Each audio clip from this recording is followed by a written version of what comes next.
Welcome back to the Accessible Art History YouTube channel. For this video, I took a suggestion from one of my most active subscribers, A Curious World. She mentioned in a comment that she enjoyed the work of the 20th century Expressionist and hoped to see a video on the subject. I love the idea because it could bring a great perspective to the channel, so thanks A Curious World.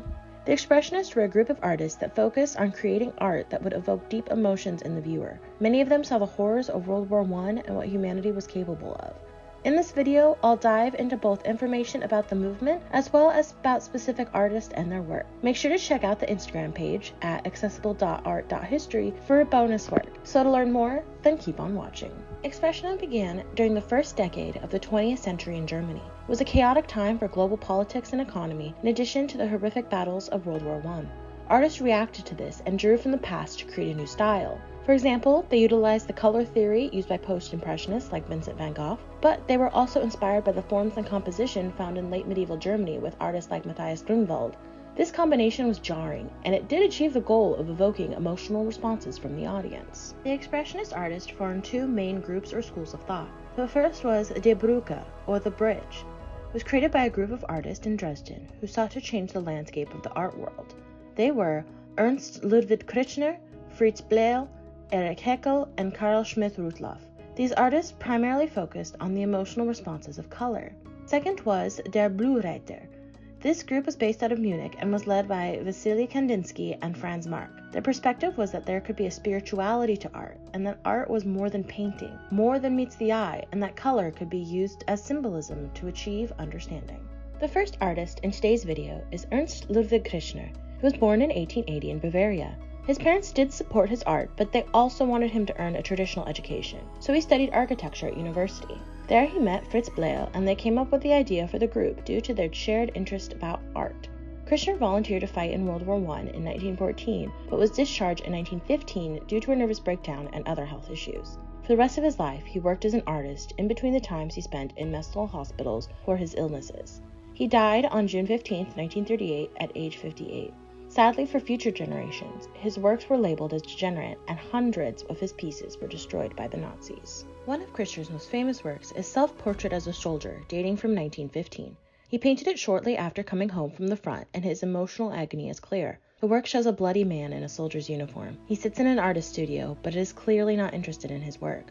His amputated limb is meant to symbolize his failure to continue to fight for his country. Besides the subject matter, Kirchner's use of color and a flat composition are jarring. It gives a feeling that something isn't quite right, and that's a bit disturbing for the viewer.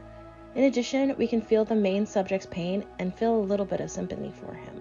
Another Expressionist artist that was crucial to the style's development was Otto Dix. He was born December 2, 1891 in Gera, Germany. His family encouraged his artistic inclinations, but they were put on hold when he left to fight in World War I. This experience would have a profound effect on him and influence his art heavily.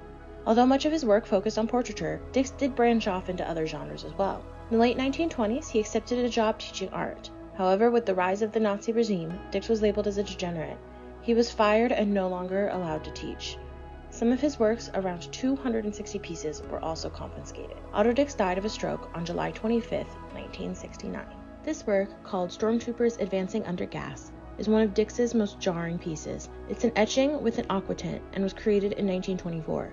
This work was inspired by the artist's time on the front. The soldiers look alien-like in their protective gear, but their weapons also give a menacing air. The jarring shapes and composition show the horrors of war and make the viewer uncomfortable. It is an uncomfortable response, but it is a response nonetheless, the goal of the Expressionist. The final artist of this video is Wassily Kandinsky. He was born December 16, 1866 in Russia, but spent most of his youth in Ukraine. Kandinsky also spent time in Germany and France, quite the globetrotter. Fascinatingly, he didn't become an artist until around the age of 30. Before, Kandinsky studied law and economics and worked as a professor. He was inspired to change careers after seeing an exhibition on Monet. Struck by his use of color and texture, Kandinsky ended up moving to Germany to pursue his new dream. While there, he helped found Der Blue-Reiter and taught at the Arts and Crafts School, the Bauhaus. However, with the Nazis' rise to power, the school was shut down and Kandinsky fled to France. He continued to work in art until his death on December 13, 1944. Funnily enough, one of Kandinsky's most famous works wasn't intended to be anything other than a study. It's called Color Study, Squares with Concentric Circles. It was created in 1913.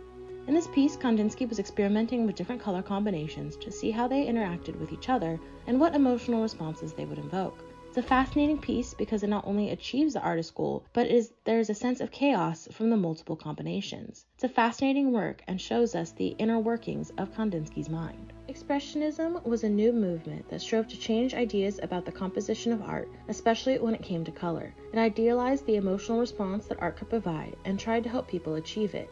Thanks again to A Curious World for this awesome video idea.